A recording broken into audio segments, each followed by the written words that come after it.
La commune de Wittisheim attend ses libellules. La commune n'utilise plus de produits pour l'entretien de ses espaces verts depuis maintenant 2 ans.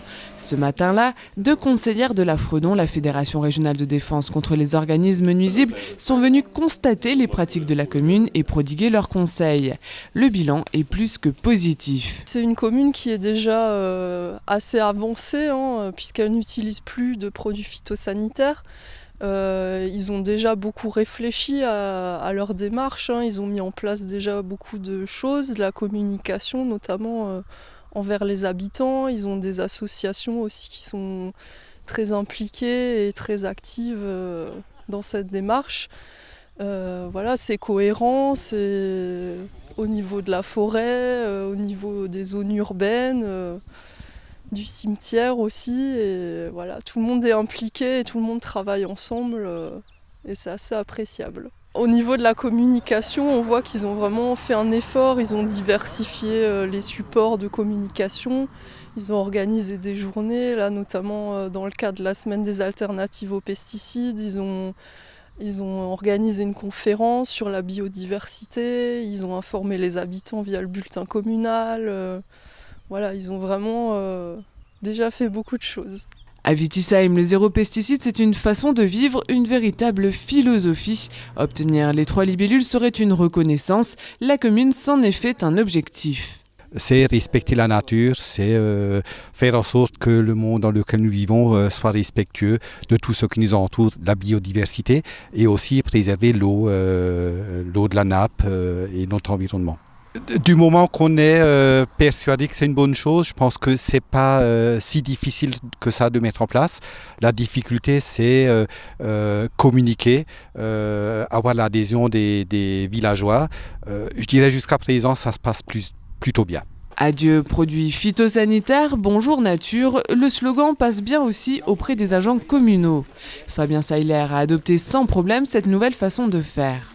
Ici sur la plage, tout reste naturel, il n'y a plus aucun produit, on passe la herse, les parkings qui étaient désherbés avant, on les laisse verdir, on passera la tondeuse avant l'ouverture du plan d'eau, avant la période estivale, et on ne s'en porte pas plus mal, quoi. On change la vie, avant on se promenait en cosmonaute, on va dire, et là on peut travailler en t-shirt et on est à l'air, on est dans la nature. C'est la nature qui change, le décor change, il faut que les gens s'habituent à voir un peu des endroits qui sont verts, au lieu d'être que du minéral, ça deviendra un peu plus végétal, quoi.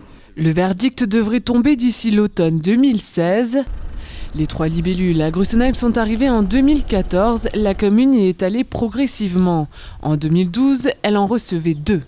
Les libellules représentent une reconnaissance par rapport à la gestion de notre patrimoine naturel au niveau de la commune, par rapport à la gestion des espaces verts.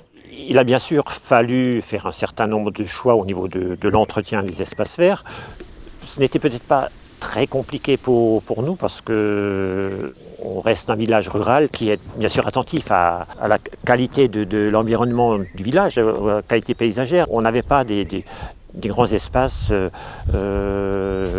qui devaient être traités à la perfection, comme dans une commune plus touristique. C'était peut-être un petit peu plus facile pour nous d'entrer dans ces démarches et de répondre aux critères qui étaient demandés pour obtenir 1, 2 ou 3 libellules.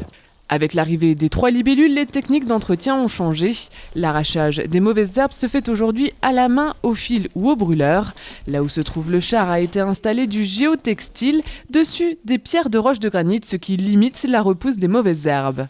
Parce que la bataille est rude, une bataille qui en vaut la peine, notamment par rapport à la nappe phréatique et à la blinde. C'est vrai qu'on est plus à genoux, mais bon, qu'on arrache ou qu'on traite au pesticide, disons que c'est pas là la différence, mais c'est vrai que le pesticide avait une efficacité, dirais-je, par rapport à la mauvaise herbe. La mauvaise herbe traitée ne revenait pas au niveau de la racine. C'était que les nouvelles, par la semence dans l'air ou par la semence existante dans le sol, qui revenaient au bout de 2-3 mois. Tandis qu'au niveau du traitement par brûleur ou arrachage de mauvaises herbes, très souvent on n'arrive pas à avoir la racine, parce que bon, soit le sol est dur, quand on arrache, et un morceau de racine reste, surtout les pissenlits, qui ont des racines relativement longues. Et donc, effectivement, le travail, à ce moment-là, devient plus dur, puisque ce n'est pas 2 ou 3 passages dans l'année, mais c'est 7 ou 8 passages dans l'année. Les pesticides, il faut avoir des combinaisons réglementaires, se protéger par rapport aux différents produits chimiques. Donc effectivement, de ce côté-là, ça a un avantage par rapport à la santé de l'ouvrier qui manipule ces pesticides. La démarche de la commune de Grussenheim implique aussi un nouvel état d'esprit de la part de ses citoyens. Qui dit zéro produit phytosanitaire dit repousse des mauvaises herbes plus rapides. C'est vrai que c'est pas toujours évident pour l'ouvrier communal à se justifier par rapport aux habitants, parce que les habitants, lorsque j'utilisais le pesticide, avaient la vision toujours de quelque chose de propre au moins pendant 1 mois ou 2 mois, puisque l'effet du pesticide allait jusqu'aux racines. Donc les gens avaient l'impression qu'on était tout le temps là en train de nettoyer les endroits qui étaient enherbés avec de la mauvaise herbe ou des adventices. Aujourd'hui, c'est vrai que vu le nombre de passages, 6, 7 ou 8, on n'a pas toujours forcément le temps d'être à tous les endroits en même temps.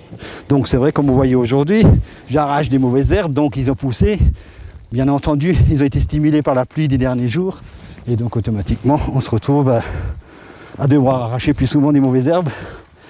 Un travail de longue haleine mais tellement plus sain. Comme les étoiles Michelin, les libellules ne sont pas attribuées à vie. Tous les 2-3 ans, la commune de Grussenheim doit montrer patte blanche, mais en même temps, ces nouvelles façons de faire sont devenues des habitudes.